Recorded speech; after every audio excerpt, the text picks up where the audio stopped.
Slowly give you time to let you think of the movement, let you have awareness of the movement.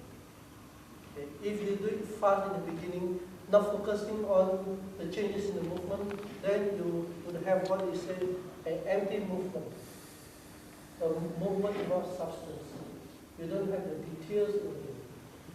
It's in whether you do push hands, relaxing exercise or the form. It's not a question of I can do from this point to this point and back to this point again. No. The important thing is you must understand the changes, the transition. What happens from here to here? What happens in the movement? The changes in the movement. What happens from here back to here? And the changes in the movement is the essence of the movement. You're not just getting there, but you must know how you get there. The same thing in the form. It's not that you can do from posture, movement A to movement B. It's whether you understand the changes in between the movement. Okay? And in the changes from here to here, from here back to here, you must always feel connected. You must not feel the movement are dispersed. Okay, this is dispersed movement. No. The movement are connected at all times. You're connected right through. That means at all times you must feel the feet are connected to the ground, the hips are seated, the body is connected to the base, the arms are connected to your body. Then you have your own total connections. Only when you have the total connection within yourself, then your own energy has path to traverse. And you can take the energy of the other person through you. Only you have your own connections. If you don't have your own connections, then your own energy can't come out. And you can't take your partner's energies when it comes to push hands into the ground. Okay, so you must first have the awareness of the movement. Now, how you move, okay, how the movement comes up, movement is from the base. Down, not from the upper body, down from the base. The base change, body change, down slowly. Up, the movement is from the base. Okay, when it goes up, I don't lift my shoulders and elbows. As it goes up, my shoulders sink, elbows are dropped. So I stay in total connections. Okay? Then you must ask yourself, when I spiral into the subtension foot, is my subtension foot firmly grounded? Okay? There's a reason why the knee must not collapse in. If my knee is collapsing, my foot is tilted. Then I'm not in full connections. The knee must stay in line. Okay? And the insubtension knee is not pushed out. If my insubtension knee is pushed out, then this is not connected to the floor. Okay? This knee must be relaxed. If you find that you do the exercise, after a few movements, you find your foot position change, that's because with each turning, you push out the insubtension knee. Bit by bit, then in the end, total change of position. So the base must always stay where it is, must not change. Okay? Then you must ask yourself, do you have uprightness? Are you upright? Are you centered and balanced? Okay, that's why when you practice the movement, you don't just practice it.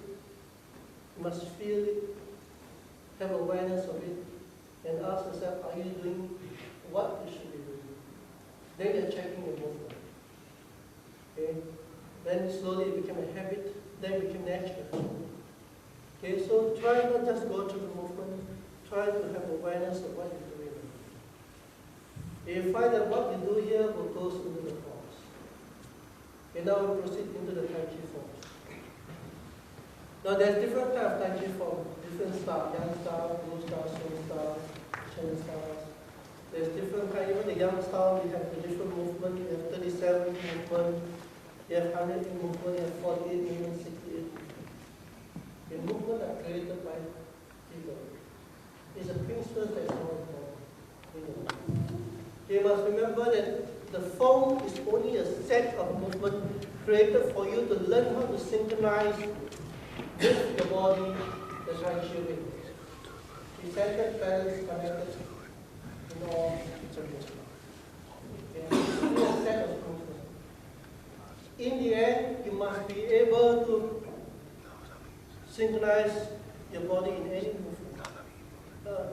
Synchronize the body in every way in any movement. If Say, for example, you must be relaxed, centered, and balanced. If you can only be relaxed, centered, and balanced when you do Tai Chi, then outside of the class you're not centered, you're not balanced, you're not relaxed. And then that's wrong. That means you're still imprisoned by your movement. You must be able to bring the principles to your daily life. Then you're not imprisoned by the movement. Okay, so regardless what forms you do, the form is only an instrument for you to understand the principles. In the end, whatever movement you do, you must have the principles. Then it's Tai Chi. Okay, if a student, if someone just practice only one movement, but that particular movement he does have all the Tai Chi principles in it.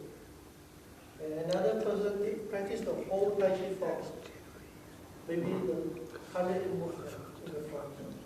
Okay, but he doesn't have any Tai Chi principles in it. The person that do the one movement is doing Tai Chi. The person that do the whole form is doing Tai Chi. Okay, so remember the principles, understanding the principles, and putting the principles into your body. To be able to put the principles in the body, when you practice, you must have awareness of what you're doing, what it should be doing, and are you doing it. Okay, so that's why in Tai Chi you have a saying, first you do not have intentions and awareness. Okay? Now I'll explain the movement first. I just bring you from the beginning to the left one of first. I just go through the movement and I'll explain. When it goes down like the up and down. Okay, so as I go down for the preparations for the Tai Chi movement, I relax on the base. Feet, ankle, relax. My bum is tucked in, shins in, conscious and acknowledging. So I must have that bum must stay tucked in throughout the whole form. Okay? So as I relax down, until my hips are seated. I don't go down anymore. Okay, if I go down further than that, okay, so if I go down until my knee is in line, my hips are seated. My hips will still be relaxed and seated. If I go down, further I step pressing on my hips, then my hips become tight. When my hips become tight, upper body tense. No. Okay, so the hips must be seated and relaxed, not tight. If you feel that the hips are tight, it means you're going too low. Okay, going back. Sound back. Body upright and centered. And when I will transfer the weight into the right foot, okay? Now I use the term transfer the weight into the right foot. Okay, I didn't say transfer the weight over to the right foot. If I say over, the tendency most of you will do is because the mind only goes here. Okay, but if I say into, your thought goes into the ground. Then you connect the substantial foot. So whenever you transfer the weight in Tai Chi, you always tell yourself transfer it into the substantial foot, not over to the substantial foot. So you stay connected. So as I transfer the weight into the substantial foot, when I lift up my heels, my weight is shifted. Okay. To do the opening, I'm going to move this foot from here to here. My foot is moving from here to here. My foot position changes. When my foot position changes, my center is changing. So my mind is, whenever you move the insubstantial foot in Tai Chi, your awareness is to keep adjusting the substantial foot in relation to the changes of the insubstantial foot. So you must make adjustment into the substantial foot. Then in that way, you have what you call sinking in transition. You have stability in transition. You don't end up, okay, because you must adjust the changes. So you must have stillness and stability in the transitions. That's why the classic says, when you move your legs, you must not affect the harmony of the posture. That means you must have the stability and the balance in the posture when you move the legs. Okay, so as I move my substantial foot, I adjust into the substantial foot. Then I shift to the center. Number one exercise is powering into the left. Square the front, push your feet against the floor, checks up, without the heels toes in. Okay? As I push, 10% of weight goes over 20, 30, 40, 50, exactly I'm in the center, I relax down. I connect to the ground. Okay. Why must I square the front and again connect to the ground? I need to borrow the energy from the earth to initiate my movement. So I always have a connection.